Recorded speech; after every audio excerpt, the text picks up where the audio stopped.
you got to remember, this is a relationship-based practice. That means you can't even just provide the best care they ever had.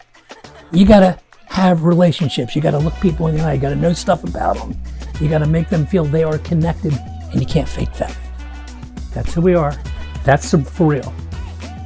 You ready for this? Rasner Institute! So I got to tell you how excited I am to go into this next room. This is a patient I did an all-on about 18 months ago.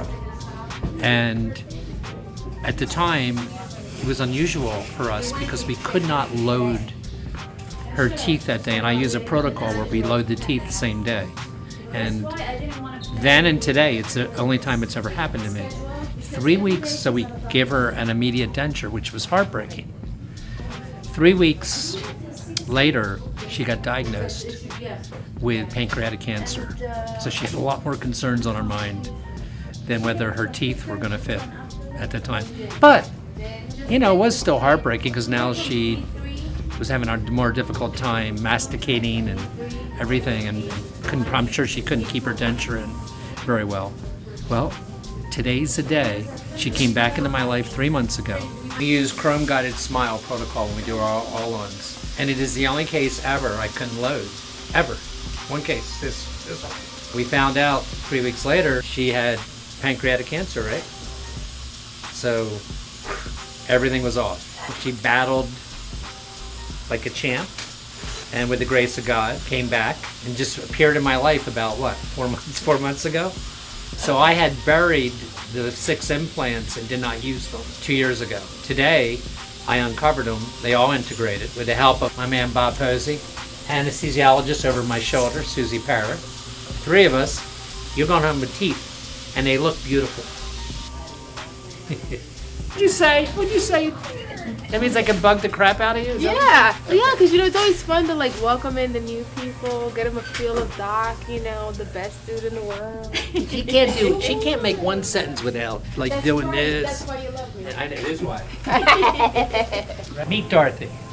Dorothy is just, in fact, found out yesterday that you, passed your boards? Passed your boards?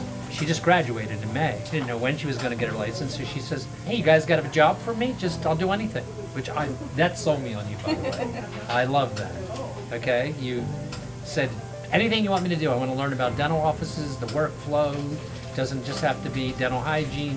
I want to see how the whole operation. Nobody's ever said that to me. So you've been here a whopping 2 days. How's it feel? It's been pretty good. I feel like I've learned a lot of stuff, but I really didn't know how offices worked. So I feel like it was a really good experience so far. And we don't know how long it's going to take to literally get her state license to actually be able to work on patients. It doesn't really matter to me. I want you to keep coming in every day. Welcome aboard. Thank you. So I am so crazy excited about this next case. This patient is going to be a maxillary and mandibular all-on. He's a really good-looking guy with a really nice, not nice-looking smile. I mean, it is a train wreck. Multiple missing teeth, multiple carious lesions, broken teeth. And he couldn't be a nicer guy, more appreciative. And we haven't even done the process yet. I'm taking you through the whole journey. So I've never really had the chance to do what I'm about to do.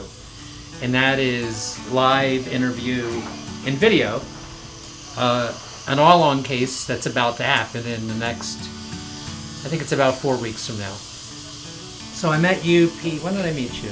About 2 months ago. 2 months ago. And he came in and he has a debilitated dentition, very bad, maxilla and mandible. And we went through and he wasn't ready at that time to do anything. In fact, were you going to be one of my extraction courses at one point? Yes. Yeah. That's what brought me back in. It's brought you. Oh, okay. It's brought him back in. But some good things went his way, and he was able to proceed in the all-on space. And so, what I want to know is, you have what we call in dentistry a terminal dentition. It's kind of shot, right? Yeah. And you've gone like this for how long? It's been 20 years? Yeah. So 20 years you've been walking around. Do you feel odd showing him what you look like? Show him. So he was kind enough and generous enough. He's not the only guy that's got a dentition like this. We all know that. We all have patients coming to us that somehow, some way. I mean, I had a patient in yesterday who said that she was one of 14 siblings and said they never literally went to the dentist until they were adults. That was it. But if that happens to you, unless you have an incredible diet and home care hygiene, you're gonna have issues. So it happens to people.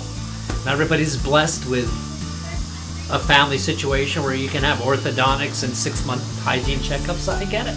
And some people absolutely are more vulnerable to oral pathology than others in terms of decay, perio disease, etc.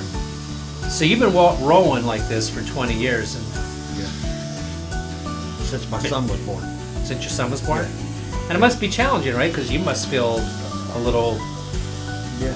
I don't know, what's the word, handicapped when you go out and in public and dinner or wherever you're out, right? Yeah. Yeah. Yeah, very much so. So, what's it feel like right now that because you know, in 5 weeks from now, It's gonna be. you're gonna come in. Go ahead. It's starting to sink in now. It's gonna be amazing. I can't wait. Yeah. I mean, you're going to be treated. You met my anesthesiologist today. Yeah. You're gonna come in. She's gonna be incredibly thorough, as you would expect, and you're gonna be out. Not. I use oral sedation. Used it twice with all-ons, and it's just not good enough in my opinion, for sure. Well, you know what? You're a gentleman. You're kind. You're sharing with other people who have the same exact issue you, and you know they don't know about this workflow, and you're helping other people by sharing your journey. And we're going to share the whole journey. Yeah. You ever been in the middle of some type of crown and bridge? You've already prepped a tooth. You would like to get a crystal clear, crisp scan or analog impression. And I'm talking about a little bleed that you just can't get it to stop. Maybe you've tried a hemostatic agent like Hemodent, aluminum chloride. Maybe you've tried that and it just doesn't work for whatever reason that day. 1 to 50,000 lidocaine. You're not giving them a half of a carpule. You're giving them a couple drops in the papillae that you're having trouble with. You'll literally see it blanch a little bit as you do this. Who not to do this with? Well, you're not going to do it on a hypertensive patient, or you're not going to do it with a patient with uncontrolled hypertension. I've done it for 20 years. 20 years doesn't make you lucky. She said she does not love seeing pictures up on the screen in front of her, Okay. and she's very hesitant to have her picture taken as well. And her friend is in the room. Her friend Janet is in the room. A lot's happened so far. This patient's got a phone call and spoke to my new patient coordinator probably about a week to 2 weeks ago. That's not a random call. It is a very specific call. We actually call it a screen. We try our best to make sure that patient's desires, as much as we can tell from a phone call, and expectations match this office, right? Not everybody wants a comprehensive treatment approach, okay? But that's what I deliver. Doesn't mean that they're all gonna commit to comprehensive care, but it means that's how I'm thinking, because that's absolutely my core value of what I think you should approach a patient with, and I think it's a good cornerstone for you to adopt. So how we do this, so the patients come in, she's been interviewed, re-interviewed in my office in a very nonchalant, casual way, okay? Meaning, because she already spoke to my new patient coordinator on the telephone one time for about 20 minutes, right? Again, as I said, it's not a random call. It's when I walk past my new patient coordinator and she's talking to a new patient, it sounds like she's talking to an old friend of 20 years. That's what it sounds like. A ton of overfilled teeth with caries, right? And that's the thing about what you and I chose to do, being a dentist. If you were a dermatologist, and I was, do you really have to convince a patient that they need to do something about the giant rash on their face? They see it. But you and I chose a profession where often the pathology is asymptomatic. They can't feel it. So it's your job to communicate that, to educate them. And I'd rather this patient, as I'm sure you would, have a healthy dentition of what's here before I even have the luxury of talking about tooth replacement. Is there any pain anywhere? Was it just your missing teeth? I was looking into getting implants because I had the partials and I had some reaction, I thought, to the partials. Dr. Bensi thought it was an allergic reaction. I'm not trying to be picky and be a dental school instructor. I'm just being real here. Like the one behind it, very good. That one, not so much, not at all. So it worries me because I want to be honest with you. So let me look in your mouth.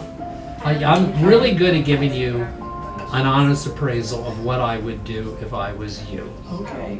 And so I'm going to do that. I can Well, tell that's you. why I'm here, because I've been to about 4 or 5 dentists. Yeah, please do. Doctor, I was just at Dr. Lou's about 3 weeks ago, or Dr. Benzi's and Dr. Lou, because Dr. Bullock said I had 3 cavities here. Now, according to Dr. Lou, he said, you don't have any cavities, you're just saying I had 1. But he did say there was a composite that had discolored and he went in there, no decay under it, he said, but he did it. So I don't know where, I don't know who to believe anymore too, because Dr. Bullock says one thing, Dr. Lou says another, now you're saying. And I'm not saying I don't believe you, but it's just that I just was 3 weeks ago. I'll give you my opinion on that in a minute. I mean, it's 100%. It's not like it's, I'm 50% sure, I'm 100% sure. This is what I have to say to you. When I'm being conservative with you, and I'm really trying, like I can't be, like on your upper right, you need 2 crowns. That's minimal, and then you need a filling or here. I don't know, like if it was me, and you were my patient, and then Dr. Lou, or whoever he said, I said you have no cavities, and he said, I mean, it's not even close. I mean, you have a lot of teeth that either could become problematic. Now, when I say that, you're not going to lose them, but you could lose a big chunk of them. So I already have. I've lost 2 big chunks. So you both can understand that you can sometimes patch a tire and sometimes you can't. And what you do when you can't patch it is you get a new tire, and the new tire is the crown. And I take no joy in telling you, like, you look like you take care of yourself, you have nice, beautiful hair, and your mouth. But my mouth's a mess. has been undertreated. It has been treated. Well, I first of all, I know I had a lot of this. I know well, I'm just going to say it, that when I was younger, my mother would take me to the dentist. I know I had them grinding away. That a lot of my fillings are really old, and not the ones I have now, but my teeth were kind of ruined, when I was younger, from drilling and bad dentists. And I've tried, and I haven't had such great dentists. I have had to. Here's what you have. You're telling me what I kind of already know. You have, and I have soft teeth and bad. Kind of. My mother and father both had bad teeth. Listen, I'm the son of a dentist, and I have 10 crowns in my mouth. I do. Okay. 10. So it's not a function that you didn't brush right. Here's what it's a function of. You probably got your first fillings in 8 or 9 years old. And maybe you get them refilled when you're 18, 19, 20. Maybe again in your late 30s. Yeah. By that time, it's almost all filling. Those teeth usually end up being crowns. I mean, I can justify in a state board hearing, the Board of Dentistry of New Jersey, that protects you guys. That's what they exist for. I can justify crowning 10 teeth on you blind. I'm not telling you that I'm doing that. I'm just saying I could do that. Let's talk for a minute about so there's 2 teeth that need to be crowned, and there's 1 filling, and there's a whole bunch that are you religious? She should be.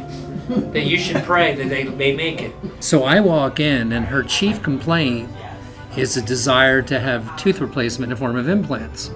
Well, if you're a comprehensive dentist, you got to look at everything before you even get to that. And when I did that, there's a multitude of 6+ surface old fillings, that some of them have decay. She told me she was just at her dentist, a couple weeks ago that said she didn't have decay. She went to a periodontist. He said she did have decay. The periodontist did. Well, she has decay. There's no doubt about it. In fact, one of the teeth is very likely to have caries into the nerve. So we're only looking at 3 crowns and a single direct composite restoration on a lower left cuspid. you know, she could have triple that and it wouldn't be over treatment. But I didn't find anything direly in need immediately. She has good perio, stable bone. Thank God that's not an issue. And she's 78 years old, which isn't a major factor. It just means I have to earn her trust. She did say she's been to 4 or 5 dentists. She could take my recommendations to a state board of dentistry, and I'm 100% convinced I could stand proudly with my recommendations. Nobody could say anything. And I always think like that.